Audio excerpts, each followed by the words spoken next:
어쨌든 물성치는 좀 천천히 맞추고, 제가 보여드린 이 팟값의 세팅, 라디온 세팅 값이 어떻게 되어 있는지 좀 궁금해 하실 수도 있을 것 같아서 제가 요 라디온 세팅 값을 좀 보여드리도록 할게요.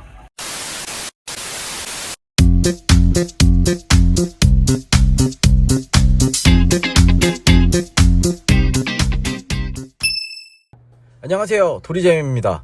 오늘은 팟 측정을 해보려고 합니다. 요게 바로 팟 측정기인데요, 제가 저의 수조의 그 빛의 세기, 조명의 세기를 확인하기 위해서 팟 측정기를 구해가지고 왔습니다. 저는 라디온이랑 오펙바를 같이 쓰고 있는데, 제 수조의 팟값이 얼마나 나오는지, 아크로를 키우기에 적정한 팟값이 나오는지 한번 확인해 보도록 하겠습니다. 고고고! 자, 그럼 이제 팟값을 측정해 볼 건데, 요거를 이렇게 대면 돼요. 그러면은 이렇게 숫자 올라가는 거 보이시죠? 이렇게 요 수치가 바로 팟값이라고 보시면 됩니다. 요거를 그대로 이렇게 물속에 집어넣고 제가 측정하고자 하는 위치에 갖다 대면 이렇게 숫자 보이시죠? 140, 150 좀 넘게 나오는데 이렇게 측정값이 나와요. 지금은 제가 오펙바를 켜지 않은 상태고 라디온만 가지고 측정을 하고 있습니다. 맨 밑에 이 바닥은 얼마나 나오는지 한번 볼까요? 37, 38? 굉장히 쓰러져 있었네.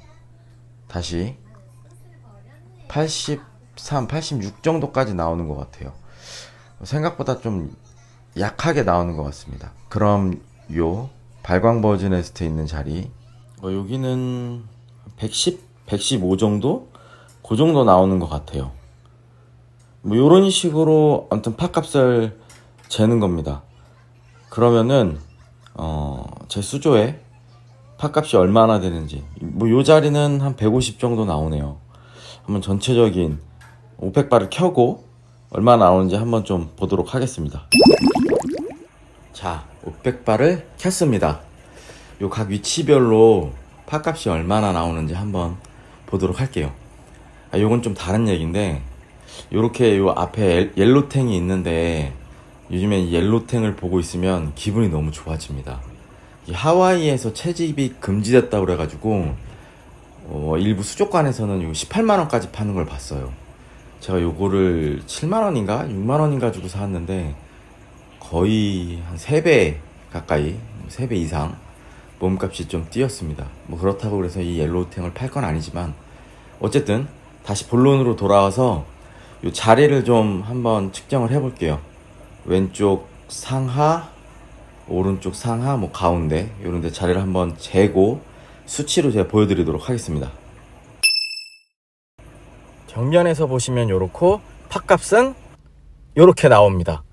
그 가운데 자리가 아무래도 좀 많이 나오고 맨 왼쪽이 제일 좀 낮게 나오네요. 가운데가 230, 220, 240 정도까지 나오고 왼쪽은 조금 작게 나오는 것 같아요. 160 정도. 그리고 위에는 당연히 조금 더 높게 나오겠죠.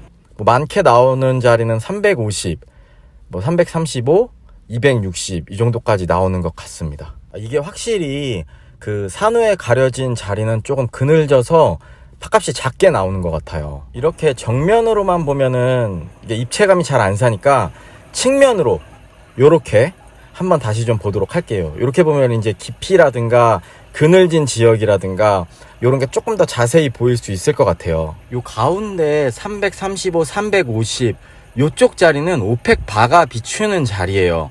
그러다 보니까 좀 높게 나오고, 그 왼쪽 위라든가 오른쪽에 260, 275 뭐 요렇게 나오는 데는 약간 오펙바에서 약간 빗나가는 그쪽의 라디온 자리라고 보시면 될 것 같습니다. 어쨌든 전체적으로 봤을 때 팟값이 막 엄청 높지는 않아요. 제가 이제 블리칭, 뭐 팁 버닝이 오는 주요 이슈가 조명이 너무 세다라기보다는 결과적으로는 좀 물성치의 흔들림이라든가 그 스윙이죠. 뭐 물성치가 어쨌든 좀 안정되지 않은 것이 가장 큰 요인인 것 같습니다. 물성치의 문제는 조명이랑은 별개의 문제니까 제가 요거는 꾸준히 좀 시간을 들여가면서 물을 좀 안정시키려고 노력을 하고 있어요.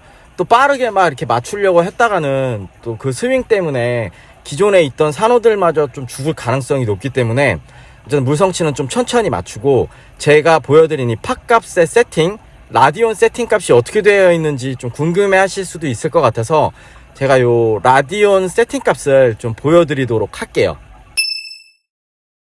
지금 보시는 화면이 제 라디온 스케줄 값입니다. 저는 전체 광량의 80%만 쓰고 있고, 요게 가장 빛이 센 11시 45분 오전, 포인트 강도는 90, UV, 바이올렛, 로얄, 블루 이런 건 다 100까지 쓰고, 이제 나머지 그린, 레드, 웜 화이트, 쿨 화이트로만 조정을 합니다.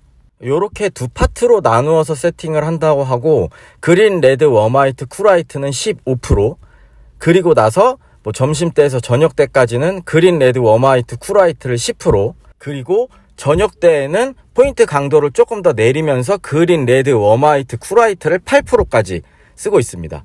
제가 팥값을 측정하게 된 계기는 그 아크로 팁 끝이 하얗게 벗겨지는 팁버닝 현상이 발생돼요. 요런 게 이제 팁버닝인 건데, 죽겠어요. 아주 조명이 너무 세서 팥값이 높아서 블리칭이 오는 건 아닌지 확인이 필요했습니다. 보통 아크로 사육의 기본 팥값은 250에서 350 정도인데, 고수분들은 최대 500 이상을 유지하기도 한다고 합니다. 요런 경우에는 물 성치가 안정되어 있고 변동이 없는 수조에서 발색을 위해 흔히 말하는 아크로에 굽는 거죠. 요렇게 해가지고 이제 발색을 내는 건데, 적응되지 않은 개체에게 높은 팥값에 조명을 주면은 팁 끝이 타고 블리칭이 오는 거죠. 저의 경우에는 조명이 높다기보다는 물이 아직 안정되지 않은 좀 뭔가 복합적인 문제인 것 같습니다. 뭐 어쨌든 오늘은 이렇게 팥값을 측정을 해봤는데, 저의 문제는 조명이 세기보다 뭔가 물 성치가 좀 안 맞는 걸로, 그래서 이제 꾸준히 저는 주 30%씩 한 2달 정도 계속 환수를 한번 해줘볼 거예요. 물을 최대한 안정화시키고 아크로를 넣어보도록 하겠습니다. 그럼 오늘은 여기까지. 다음에 만나요. 안녕.